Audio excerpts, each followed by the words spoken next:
Pour revenir au déplacement du président de la République à Marseille, en fait, je voudrais en profiter, avant de vous quitter, pour vous dire ce que je pense. C'est que l'hydroxychloroquine seul, il semble, au fond, dans différents pays, et on commence à avoir un certain nombre d'expériences, que ça ne marche pas tant que ça. C'est l'association hydroxychloroquine-azithromycine qui a l'air extrêmement puissante. Et d'ailleurs, il y a un pays d'Amérique du Sud qui est en train de le faire, mais ça ils en parleront lorsque ils le souhaiteront, qui font exactement ça et qui commencent à avoir des résultats impressionnants.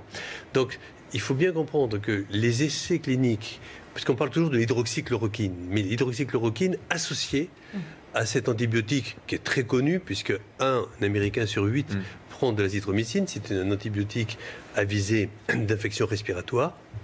C'est cette association-là qui certainement est très efficace. Ça veut dire que vous invalidez l'étude Discovery qui ne teste pas ça. Alors premièrement, je le valide parce qu'elle ne teste pas cette association, comme mon voisin le dit souvent.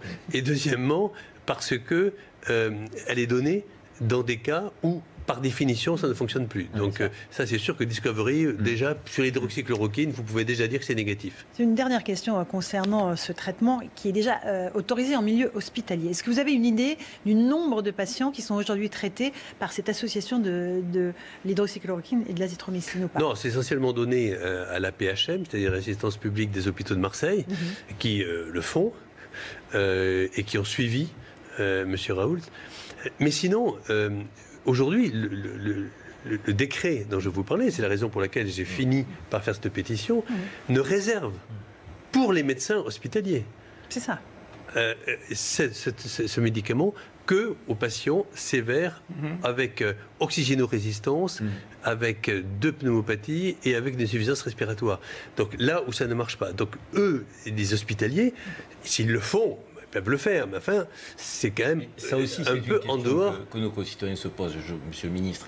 Pourquoi Discovery ne teste pas l'association avec l'azithromycine, qui est l'antibactérien?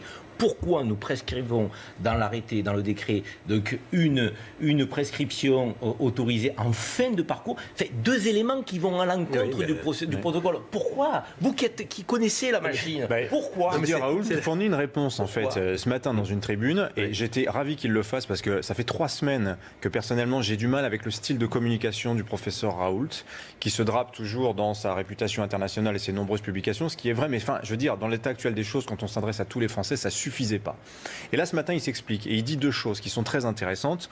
Sur la première, il dit sur la méthode. On me dit de ne pas avoir fait la fameuse méthode double aveugle. Il dit ça, c'est une habitude et qui ne correspond pas. C'est une habitude prise par les agences de santé, par l'industrie pharmaceutique.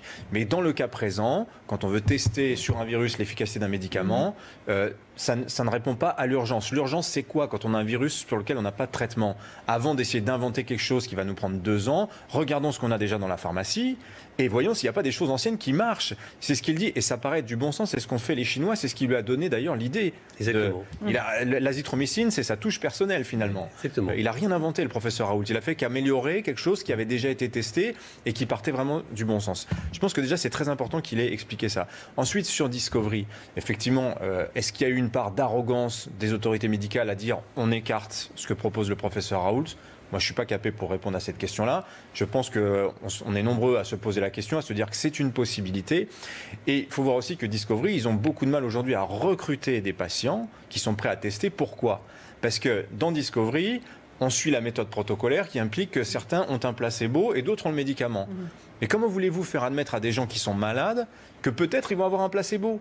C'est ce que dit Raoult. Il dit on ne peut pas mettre des gens dans cette boucle-là avec un placebo parce que les gens sont inquiets, ils sont malades et ils ne sont pas là pour rigoler. Ils sont vraiment malades, ils veulent être soignés. Raoult réagit comme un médecin. Et certains réagissent comme des scientifiques. En fait, je crois qu'Edgar Morin a parlé récemment d'or. Et je crois qu'il y a 2 choses. Il y a d'un côté l'urgence, et de l'autre côté la prudence. Donc il y a des moments dans la vie, lorsqu'on est en période de paix, lorsque tout va bien, on fait des essais cliniques sur, par exemple, les maladies chroniques.